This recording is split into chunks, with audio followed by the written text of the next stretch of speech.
दोस्तों, आप सभी का हमारे YouTube चैनल में स्वागत है। दोस्तों, आप सभी लोगों को स्पेशल कहानी लेकर आया हूं। कहानी को पूरा सुनना। जिस व्यक्ति में होता है ये गुण, उसके सामने झुक जाती हैं सभी शक्तियां। ने एक बार भगवान गौतम बुद्ध अपने शिष्यों के साथ किसी पर्वतीय स्थल पर ठहरे थे। शाम के समय वह अपने एक शिष्य के साथ भ्रमण के लिए निकले। दोनों प्रकृति के मोहक दृश्य का आनंद ले रहे थे।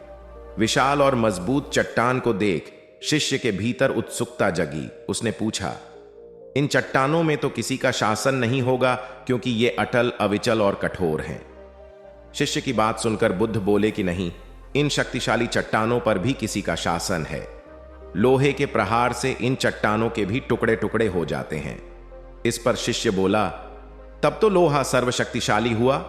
बुद्ध मुस्कुराए और बोले, नहीं, अग्नि अपने ताप से लोहे का रूप परिवर्तित कर सकती है। उन्हें धैर्यपूर्वक सुन रहा शिष्य बोला, इसका मतलब अग्नि सबसे शक्तिवान है। बुद्ध ने फिर उसी भाव से उत्तर दिया, नहीं, जल अग्नि की उष्णता को शीतलता में परिवर्तित कर देता है तथा अग्नि को शांत कर देता है। शिष्य कुछ सोचने लग गया। बुद्ध समझ गए थे कि उसकी जिज्ञासा अब भी पूरी तरह शांत नहीं हुई है। शिष्य ने फिर सवाल किया, आखिर जल पर किसका शासन है? भगवान बुद्ध ने उत्तर दिया, वायु का वेग जल की दिशा को बदल देता है। शिष्य कुछ कहता, इससे पहले ही बुद्ध ने कहा कि अब तुम कहोगे पवन सबसे शक्तिशाली हुआ। नहीं, पवन सबसे शक्तिशाली नहीं है। सबसे शक्तिशाली है मनुष्य की संकल्प शक्ति, क्योंकि इसी से पृथ्वी, जल, वायु, अग्नि इत्यादि को नियंत्रित किया जा सकता है। जीवन में कोई भी महत्वपूर्ण कार्य संकल्प शक्ति के बगैर असंभव है। इसलिए अपने भीतर संकल्प शक्ति का विकास करो। मेहनत करने के बाद भी नहीं मिल पा रही सफलता तो ये हो सकती है।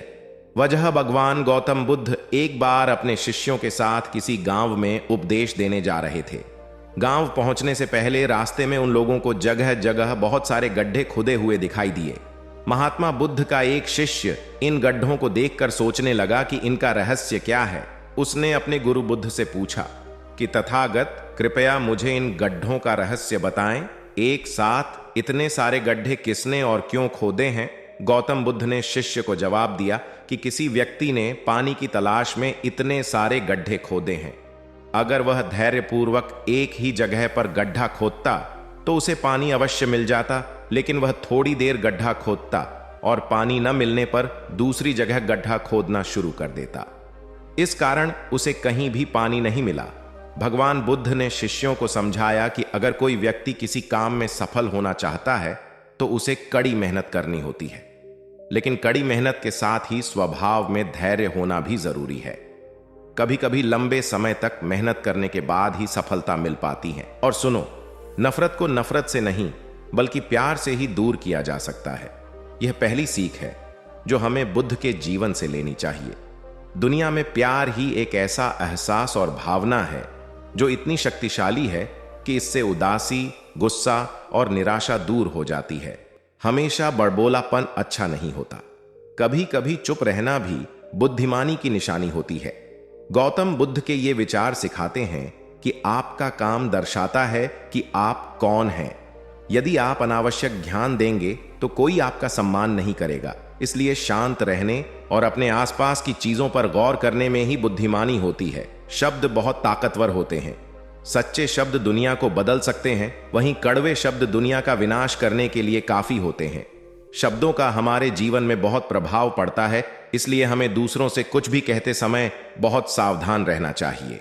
अगर आप 2 बार बिना सोचे समझे किसी को दुख देने वाली बात कहते हैं तो यह उस व्यक्ति पर बुरा प्रभाव डाल सकती है, लेकिन अगर आप अच्छे शब्द कहें तो इसे सुनकर सामने वाले में सुधार की गुंजाइश बढ़ जाती है। आपको अपनी महत्वाकांक्षाएं खुद तय करनी होती हैं। बुद्ध के इन विचारों से आपको सीख मिलती है कि आपको लाइफ में अपना लक्ष्य तय करना चाहिए। यह आपके लिए कोई और नहीं बल्कि आप स्वयं ही कर सकते हैं। दूसरों पर निर्भर रहना कमजोर व्यक्ति की निशानी है। व्यक्ति को कभी भी इस बात से नहीं डरना चाहिए कि उसके बिना हमारा क्या होगा। जीवन में कभी किसी पर निर्भर न रहें। आपको जीवन में डर को त्यागना चाहिए।